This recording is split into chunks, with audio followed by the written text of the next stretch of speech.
Hi, my name is Arne Pedersen from Awareness and Health. I'm a hypnotherapist, an energy healer, and a mindfulness spiritual teacher.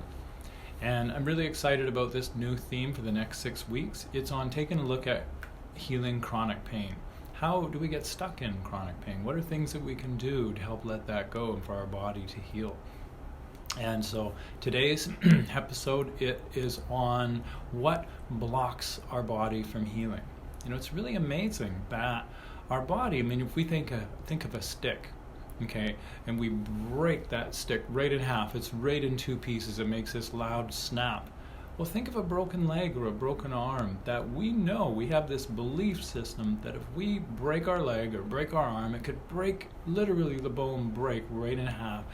And we can go to the doctor or go to the hospital, they can set it back into place, they can take x-rays and line it up and put a cast on, and 6-8 weeks later, it's all healed. Our body heals that. And now that's a pretty huge thing to imagine, that just breaking something in half like that and it heals. That's a pretty big thing. But that belief, we have had that belief for so long, and our body can heal.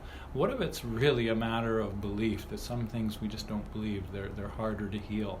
And so I would really want to put that out there, beliefs around this, how we perceive things, because today is really a lot about perception. That I want to talk about stress, okay, and how that really affects our perceptions and our subconscious mind and our body's ability to heal. So if we're wanting to talk about what keeps our body from healing, some things we're able to heal, but other things our body just doesn't seem to heal, and we're stuck with them.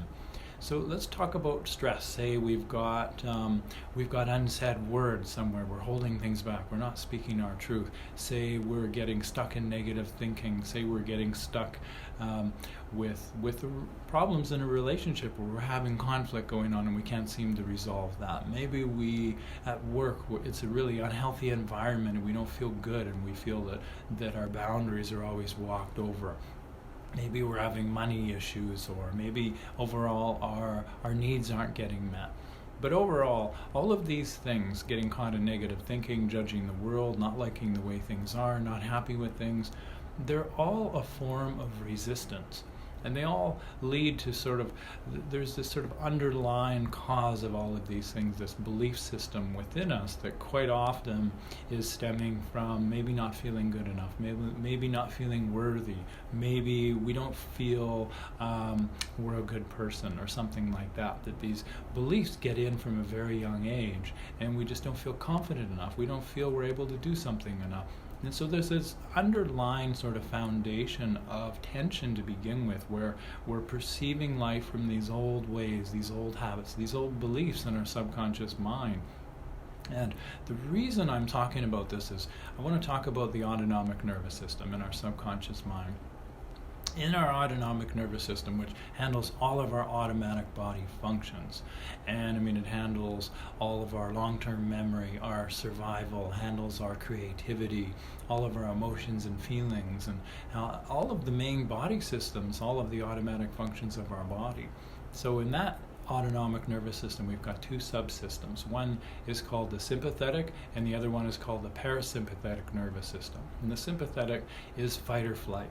When there's danger, our body trips into fight or flight, and the switch gets turned on, and we're able to fight or flight or freeze, and basically it's survival. All of our energy goes to survival, because at that point in time, if there's danger, nothing is more important than surviving. And then when survival is over and we've survived and things are safe, our body is meant to resume homeostasis, which is the parasympathetic nervous system. And in that system, that's where growth and regeneration happen. That's where all of our energy goes to creative thinking, creative being and expansion, expression, and all of our energy goes to growth and regeneration and back into a calm state. And that's where our body has the energy and is designed to heal, and our body can heal. Now just imagine all of your main body systems, your muscular system, skeletal system, digestive system, circulatory system, all of the main systems, they require exactly what they require to work at peak 100% efficiency. And to my opinion, I think that they need exactly 100% of what they need to run at 100% peak efficiency. That just makes sense. They need what they need, and then when they get all of the energy that they need, the whole body is able to be really well balanced. But suppose you're stressed. Suppose you've got some of these things, negative thinking, challenges at home, at work, and relationship, or money challenges, or things like that, and you're always worried. You're always sort of feeling a mild sense of tension or stress. But that's telling the subconscious mind that things aren't safe. That's telling the mind that there's a mild threat everywhere. And when we're in fight or flight, it's interesting that system actually makes us think worry thoughts. We worry about things, and we're looking around, looking for the danger, because nature makes it so that if there's danger, if there's a threat, we're wide awake, and we're focusing on our outside environment, and we're really hyper vigilantly on red alert all of the time, because we're actually looking, we're thinking about it, and we're planning, we're worrying about where could be the danger. So we're planning for the worst case scenario to protect ourselves. And so worrying just feeds that system, and that system, when it's turned on, feeds worry.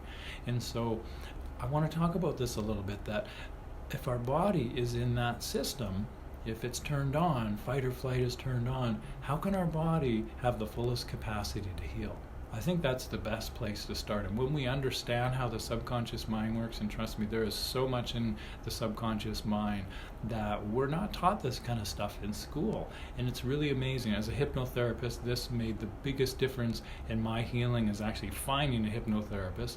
And I used to have really massive trouble sleeping, and panic attacks and anxiety, and I was really high strung with stress.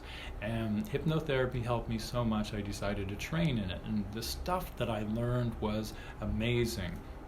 And so with that understanding, I started to understand how we get triggered in fight or flight, and how it affects our body. Because when I started making changes and letting stress go, and it was through my experience in meditating and that understanding, and energy healing as well that I trained in, and I really like energy healing as well. And so the more I started to meditate, learn awareness practice, the more I started to sit and follow my breathing, and to focus on my inner world instead of focusing on what's going on out there, really focusing on my inner world, my body began to calm down. That nervous system, the fight or flight, the sympathetic nervous system that was overtaxed and overstimulated because it was always on, it began to calm down. It began to calm down, and my energy started to return inward, out of my thoughts, out of my worries, back into my body. And I'm not going to go into awareness practice a lot, sort of the turning on homeostasis and growth, this one, because next episode I'm going to be talking about that. But that's what we're going, is with that. But there is so much involved with just understanding in our personal life how we can get caught in stress, and we're not even aware of it a lot of the time because we're so used to it. And I'm putting on this really great workshop this Sunday, and for any of you in person, it's a really great workshop. Check it out on my website. The link is below. But don't worry, the people that are long distance and you can't make it in person, that by the end of this weekend I'm going to have an online version of it. And this workshop is how do we get stuck in non-healing, going into the subconscious mind, understanding how we get caught in stress and resistance, and then how to turn that off, and then how to turn on growth and regeneration, homeostasis, so our body is in the best foundational place that can support healing. And then on top of that, some really great power of the mind, energy healing visualizations that'll help you to be able to bring focused intention into your body, to bring more energy in, and to get your immune system to focus energy to help your body heal with the power of the mind. So I'm really excited about this whole topic because I went through a lot of self-healing with myself in the past, with a lot of joint problems and other challenges, and I'm in a really great place now where the language to be able to share this stuff. So check out that website, and it's on my website on the workshop page. The link is below. And next week I'm really looking forward to talking about how we can turn that system off and turn homeostasis, growth, and regeneration on. So I hope you enjoyed this episode. My name is Arne Pedersen from Awareness and Health, and I hope you have a wonderful day.